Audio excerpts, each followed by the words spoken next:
Övladım olduğu gündən bu yana təşvişlərim onun həyatı barəsində həddindən artıq çoxdur. Onun gələcəyi, inkişafı barəsində hərdən qorxuram evdən çıxar, ona nəsə olar. Hər dəfə də düşünürəm ki, atalar demiş, qorxan gözə çöp düşər. Bunun öhdəsindən necə gəlim? Burada indi 2 məsələ var da. Yəni bir, qorxan gözə doğrudan da çöp düşürmü?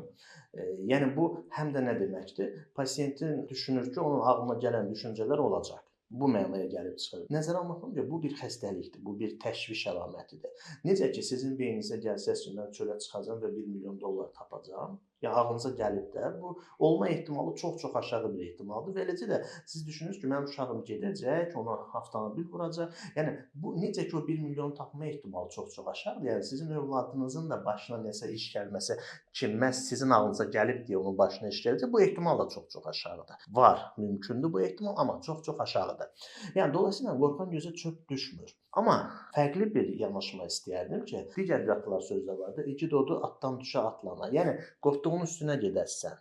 Bu elə belə deyilməyib də. Yəni orta əsrlərdə, o tarixdə bir döyüşçü əgər atdan salındısa, onu çıxartsalar o döyüş meydanından, bir də heç vaxt gedib döyüşməzdi.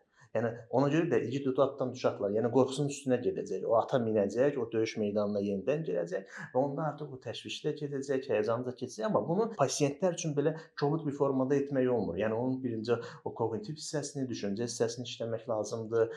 Niyə o ata minmək istəmir, araşdırmaq lazımdır və ondan sonra ata atlandırmaq lazımdır.